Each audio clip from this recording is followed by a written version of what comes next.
Well, it has certainly been a busy and chaotic past couple of months, so let's get all caught up on the car, as well as the channel plans for the rest of the year. Alright, so the last DCT swap video I posted, I want to say was filmed in early June, and that was when we were doing the install of like the drive shafts, we did the can keypads, really wrapped up most of the hardware install, and we were getting to the home stretch where we just needed to wrap up some wiring odds and ends, do the programming, things like that. That was also around the same time where we decided to have deals at the Summer Showdown. A lot of you guys know that we host several autocrosses a year through GPE. This was a new event for this year, so we hosted on June 29th, and it was just killing me that I haven't had the car at one of our events in a while. Actually, not since the Spring Shakedown last year, which was last April, because the car blew up before our fall event last year. And so I just said, all right, you know what, I want to set a deadline finally, because for a while we were working without a deadline, but I was like, you know what, I just want to have the car together at our own event. That'd mean a lot to me, and obviously a lot of people would be excited to see it there. And then that also allows us to participate in a lot of pro touring events to finish off the year. So, we would lose the first half of the year, but we'd still be able to finish the year strong doing a lot of events that we've wanted to do for a while. And so pretty much all chaos erupted after that. So we made that decision, I want to say about 3 weeks. It's like first week of June is when we said, all right, definitely we're aiming for June 29th to have this thing out racing again. And so we finished up the wiring. I ran through the programming. I tried filming it, and it was running into the same issue that a lot of the other aspects of wiring and whatnot where it was very specific to our car. So I didn't really want to put it out there because it's not a great universal guide. Even programming the PDM, a lot of the programming language and the variables and the way things are set up are so specific to how we have the car wired and done that it's not a great instructional video to put out there, a good reference, because we don't have an in-depth guide as to how the car's wiring is and how it's laid out, so you can't really reference that to set up your PDM. So if you guys have any questions about the PDM or programming for the Haltech, ECU, or the CAN TCU, feel free to reach out to us through the business, and we're happy to discuss it. But for the video, it's just everything is so specific on a lot of these things that without full context of how the car is put together, you're just going to run into issues. And I don't want to put that information out there and have someone watch it and then something gets screwed up because they think our car is wired the same as theirs and it's not. So if you guys have any questions about setting those things up, feel free to reach out to us. The CAN TCU is very intuitive. It's just a bunch of drop-down menus. But for the Haltech or PDM, definitely shoot us an email. Obviously, it'll require a little more detail to understand how your car's put together. But we're happy to help you guys out. This is all fresh in our minds since we just did this stuff. But anyways, once we wrapped up all that stuff, we fired up the car for the first time, which I'll put in the video here. All right, so finally, for the first time in almost a year to the date, the Olds is back outside the garage. Everything's full of fluid, hooked up. I've sanity checked the tune about 10 times now. Wasn't completely from scratch. We carried over a lot of the tune from the Holly that we've run in the car for the last couple of years. Some of the variables are called different things and changed locations and whatnot, and there's some new variables in the Haltech, as you guys had seen. But for the most part, the main tables like the target AFR, the volumetric efficiency table, and the base ignition table I was able to carry over. So let's fire this thing up and see how it works out.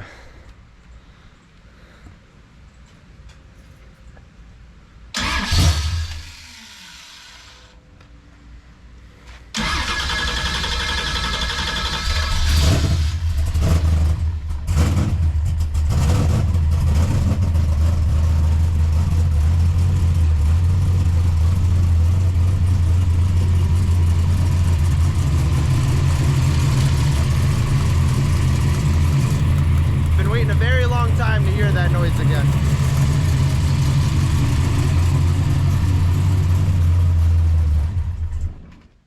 And once the car fired up and ran, we were like, it was just like a boost of morale and motivation saying, okay, it works. So now let's just put our heads down and get this thing together. And so then it just became an all-out thrash. I would wake up at 4 in the morning, work on the car before work, go to my day job, work on GPE projects, and then work on the car to finish the night. And it was like that for 3 weeks straight. I was just in a daze. I mean, it was kind of fun looking back on it, but not so fun while I was doing that every day for 3 weeks. It was definitely a lot of mental fatigue and some long days. But We got the car all together on June 27th, and that's when it moved under its own power for the first time with the DCT, and that was 2 days before the summer showdown. A family friend of ours owns a few lots across Connecticut, and so he let us use one of them to go just drive the car around, shake it down, make sure everything worked, in a safe environment. Didn't really film anything. I was more worried about just looking over everything, data logging. I didn't want to miss something because I was worried about making sure the GoPro was set up right and stuff. So I just wanted to, really just focus in on that. And the car drove surprisingly well. We didn't run into any egregious issues, nothing crazy. And we're like, wow, the car's actually going to make the summer showdown. And so we loaded up in the trailer, went on out to Lime Rock for our second autocross event of the year, and started turning some laps with it for the first time in a very long time, almost a year and a half, which I'll put in some clips here.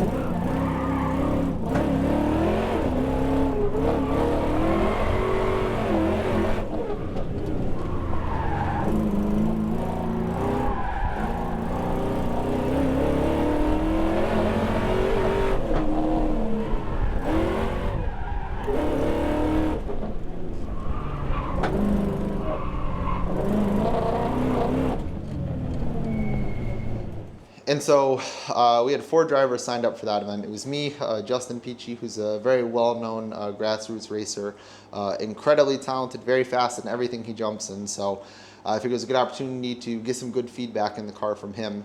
My dad was in it, as well as Evan, who co-drives with me at a lot of events. And so we started turning laps. We were dealing with some transmission issues where the trans was going into auto mode, which was our own fault. I was still figuring out the shift pad and whatnot that we had set up in there. Thinking it was in manual, clicking it, and then putting it in auto mode and vice versa. So completely user error on my part. And then we had the trans go into limp mode one time, which was a sensor issue that I'll talk about in a little bit. But overall, the car was working really well. It was surprising. So, for how many changes we've made, you figure that there would be some more issues or bugs or things like that. And so I did 6 runs, Justin did 6 runs, and then power steering pump failed. Actually, it was at the tail end of my runs that it broke, but I was going to turn into the hairpin on the course, and I went to go steer, and the car just kept going straight, and I'm like, where'd my steering go? But it was kind of ironic that of all the changes we made, that's what failed and ended the day for the car.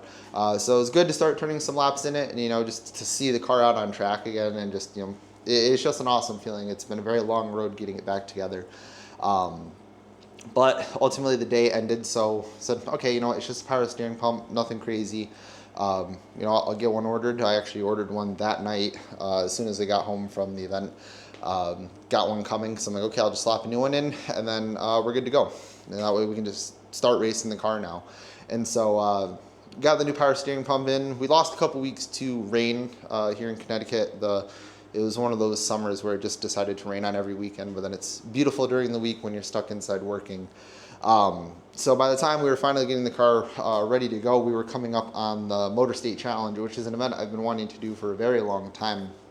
And so I got the power steering pump in there, and so we're like, okay, let's just try to drive it on the street, get some more miles on it, make sure everything's good and debugged.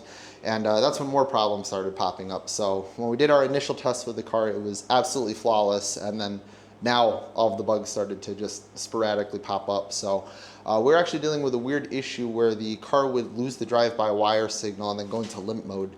And so tried everything, tried a new pedal, tried a new throttle body, tried reflashing the firmware on the Haltech several times. And it ended up actually being a loose wire in the pre-pinned ECU connector. But it took 2 weeks to figure that out, so we missed Motor State Challenge. And then Northeast Muscle Car Challenge came and went. I believe we were dealing with some more rear end issues there. And the biggest bummer was I wasn't filming any of this because it was always just such a thrash to get it done. And so we're like, oh, okay, well, it's not worth making a video about because we're just going to quickly fix it. Car will be ready, and then we'll film at the event and actually get some racing content. But none of that worked out, evidently. So then we ran the car at a local autocross with FCSCC. Maybe I'll put in one of the runs that I did here. And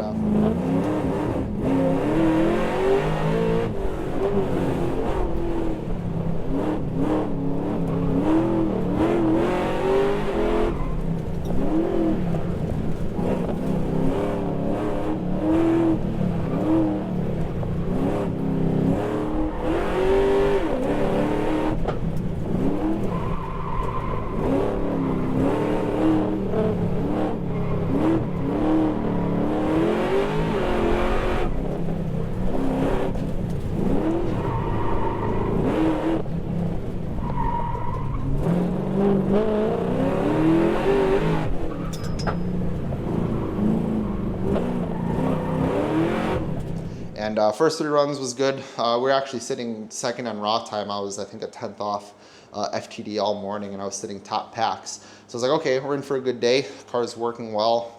It just feels nice to just jump in and just focus on driving, not have to worry about the car. And then the car issue started, of course. The car was having some weird backfires, and I knew the tune was like 95% of the way there. Just, the main fuel table I brought over from the old Holly tune. And so, the AFRs were safe. I wasn't worried about anything like that. I knew throttle tip needed a little adjustment. Nothing that was going to blow the engine up, just little drivability things. But then the car started going into limp mode, and it was throwing an AFR safety. And that's where I was like, okay, I'm a bit concerned about that. So we're going to park the car. So we got it back here. I ended up working with a remote tuner, Jeff Evans of Evans Performance Academy. Highly recommend him. He goes the extra mile for all of his customers and does an awesome job. And I basically said to him, hey, listen, I have this tune most of the way here. Can you just run through it and, make your optimizations or change it as you see fit? And so he looked it over, made adjustments, got it back, put it in, and same thing. It was doing this weird thing where it's having like almost these sporadic misses. And so we started just going down this rabbit hole of, is it plugs, is it wires? And at this point, we're now into August, and the car was actually supposed to make a guest appearance at King of the Mountain with UMI. Justin Peachy, the same guy who had co-driven the car at the Summer Showdown, wanted to use the car there and run in the early class, which I was very excited about because that was going to be an incredible opportunity for the car. That's an event I've dreamed about having the car at, and it'd be the original plan for this year was to try and win my way in and compete in that event and make the shootout and race the car into the lights at UMI Motorsports Park. But alas, the misfire issue literally had been lasting for a few weeks at this point, and this was 4 or 5 days before we were supposed to leave to bring the car out to UMI for Justin to use at King of the Mountain. So I bought a brand new set of Yokohama AO52 tires, got those all mounted up, and at this point we just started throwing parts of the car to try and figure out what was going on. So we threw plugs in it, threw wires, did coils, did crank position sensor because that was an issue we dealt with in 2022. So I figured, is that coming back? Threw a cam sensor in it. And then at that point, we said, okay, it's got to be something fuel related because we've done everything sensor and ignition wise. So we pulled all the injectors out, cleaned them out, and this was the day before we were supposed to leave. And then put them back in, it was better. So then the day we were supposed to leave, the morning of, I pulled all the injectors back out again, cleaned them again. We set up a little homemade like injector test station, and we were looking at the spray patterns, and there was 2, cylinder 1 and I believe cylinder 4 that were just way off. So we cleaned all of them best we could, put it back in, got the car fired up, and it was running significantly better, but it still wasn't right. And that's when I made the difficult decision to just say, hey, we're gonna have to call this off. It's not worth blowing up the engine and hurting it again. So we ended up replacing the full injector set. It's got a set of injector dynamics. I think they're 1050Xs that are in there now.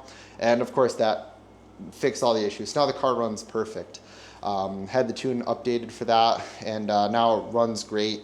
We've driven down the street. We took it for an hour cruise a couple weeks ago, around town and on the highway. Things absolutely incredible. But it was a bit of a bummer to miss out on literally all the Pro Touring events we wanted to do. So with that said, here's the car now that it's all back together. So let's talk a little bit about what's on the car now. And I think we made a few adjustments that I don't know if I've talked about in videos or not, and a few upgrades. So at long last, the Oldsmobeast is back together. So going up here at the engine bay, should look very familiar. We have the LSR all back together. It looks the exact same as the LS7 because it's, you know, basically the same exact setup that was in there. Though we do have our new power steering pump in there, the KRC pump, with some new lines. Over here, we have our MCS triple adjustable dampers. This is something that I don't know if I had talked about in previous videos or not, but through the business Gorham Performance Engineering, we have a technical partnership with MCS.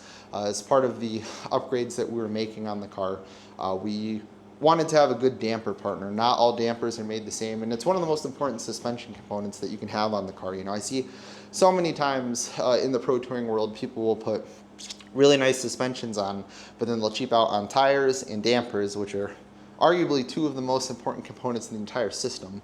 I can't stress how important they are. So if you're going to build a car to autocross or road race, make sure you have the best tires possible and make sure you have a really good damper package on there. So we had run other ones in the past, and it's not that they were garbage, they just weren't, you know, full motorsport grade dampers. And so we worked with them, and we were actually able to develop some damper systems for MCS for the muscle car market. So if you guys have a classic muscle car, specifically GM platforms, but we will, you know, work on any muscle cars with these things, reach out to us and we'll get you set up with a damper package. These are cool because they're tailored to the actual setups. You know, we account for what you're using, the car weights. You know, these are made to order for the specific platform. These aren't just generically valved and then sent on their way. You know, we work with the customers to build a damper package that is exactly right for the car, which you're hard pressed to find with a lot of these things. So definitely reach out to us if you guys need a set for your car. It could be a crazy triple adjustable setup like we run, or it could be a basic single adjustable for street use. But we've been very, very happy with them, and maybe we'll make a separate video, you know, going over setting them up and how we go about adjusting the dampers and stuff trackside. But I'll stop rambling for now. Here is the prototype of our front suspension, or at least part of it, which is a pretty cool kit. You can see our upper control arm there and our new shock mount tower. This is something that we've been kind of testing under wraps, and maybe I'll talk a little bit more in the video. We're probably going to get it on the market either later this winter or early next year, but this is kind of our upper echelon kit, our top of the line kit, where if you want a car that is very serious for autocross or road course racing, this is what you go with. It involves a little bit of fabrication work, which maybe I'll talk about when we officially release the kit, but it gives you significantly better shock motion ratio, and we feel that if you're trying to optimize the factory pickup points as much as you can, because you know, a lot of class rules stipulate you have to use factory pickup points, you can't just cut them off and do new ones, that this is the kit for you. But give you guys a little teaser, but we'll talk more about it, you know, when we actually unveil the kit. You can see over here the ABS system. So we have our Race Harness Technologies ABS unit, which is based off of the Bosch Mark 60 E1. We have our reservoirs up there, the lines in there, which I had covered in the previous video, but that's all fully installed now and routed. Up here at the front of the engine bay, we have our anti-gravity's batteries with the Melee design firm mount. It's also something that we've been very, very happy with. We carry the stuff, so it's on the website. And if it's not on the website, the specific one that you're looking for, feel free to message us and we can get it. But that's a very easy way to whack, I think, 30 pounds out of the car. You know, and dollar per pound save, it's really hard to beat a lithium battery. We were running an aftermarket Group 35 battery in there, a very popular one, and it was still heavy. So, you know, instead of going through the hassle of putting it at the back of the car and having to run wiring all under the car, this is a lot simpler. We're able to leave the battery up in the front, and I think that battery assembly with the box on it weighs like 7 pounds. So very insignificant as far as weight goes. So it's just a simple way to keep your battery up at the front. But everything else here on the front of the car is very similar. You know, radiator setup's all the same. Firewall is all the same, nothing really changed there. We're running one of our spline sway bar setups on here, which I'll go more in depth of once we officially launch it, but it's just something to tease you guys with and keep your eyes on for a future product release. Over here, this is a big one. We have a new wheel setup on the car, which I'm very excited about. This is a set of Forgeline GA3Rs with a satin wheel center and then a gloss wheel lip. Now it's funny, these I actually ordered I think a week before Muscle on the Mountain last year. You know, we were really excited to be racing the car, and it was something I'd been wanting to do for a while. You know, I wanted to put the car back on a set of black wheels. I liked the Rocket Racing wheels, like the anthracite finish on them, but like for me, like the car just looks right with a set of black wheels on, especially with the black sponsor decals that we run on the car. And so I put this order in, and then the car blew up, 2 weeks later or a week later after I put the order in. So it's funny, I've had these sitting downstairs for a year now, and finally getting a chance to use them. But it's definitely a heartbreaker to have them show up and then they just sat while we repaired the car. But these are the same specs as far as backspacing and whatnot as the Rocket Racing wheels. So it's 18 by 11 front and rear, and then it's 6.5 inch of backspacing in the front, and then 6 inch in the rear. And then you can see filling up the entirety of the wheels is a Brembo Motorsports brake kit, which is another new addition that I don't think I had talked about in any of the other videos. And really the catalyst for that was we had to go to Corvette based hubs with the wheel speed sensors for the ABS. And so as a part of that, we changed the upright on the car. So we're running one of the new Ride Tech uprights that uses a Corvette hub. And so the AP Racing brake kit that we ran on the car is meant for a factory spindle. So we switched over to a Corvette based kit. Same thing, this is something that we carry through GPE, so if you guys are interested in one of these setups for your car, definitely feel free to reach out. We don't have one of these kits for a factory GM style spindle, but if you're running any Corvette based spindle, so whether it be like the SpeedTech AFX or this RideTech one or CPP, then this kit will work. This is a kit off of a C6 Z06, but you know, all of those aftermarket spindles are intended to be used with a Corvette kit. So if you have one of those, definitely feel free to reach out. We also have other brake options for you guys depending on budget and intended use. This is kind of a max effort kit. So this is a 380 millimeter rotor. It's a 6-piston caliper, and we're running pretty aggressive pads. This is their RA70 compound, and this setup works awesome. I mean, since we're running Power Stop C6 Z06 rear setup, this is basically just the C6 Z06 brake setup in its entirety at this point, and the car stops incredibly. You know, the ABS works flawlessly. The thing has monstrous stopping power, and we haven't even fully dialed in the bias or anything yet. But it's just the car is very confidence inspiring on the brake pedal, which isn't always something I could say. So we're very, very happy with the Brembo setup. Not the cheapest brake kit in the world, not the most expensive though. It's a very good deal for what you get. But the car just works absolutely incredibly and stops very well. You know, you look at a muscle car and you think, oh, it's going to be a handful, it's not going to stop well, but this is genuinely impressive, not just for a muscle car, but this has good braking performance, period. Which is really what we're aiming for with this car. We're always trying to shoot to have a good performance benchmark, not it's fast for a muscle car, just it's fast, period. So here in the interior, you can see it looks very similar. I mean, everything in the back side of the car is the exact same, same seat we've been running, the same harnesses. New carpet in the car. Obviously, we don't have a need for a hole for a shifter anymore.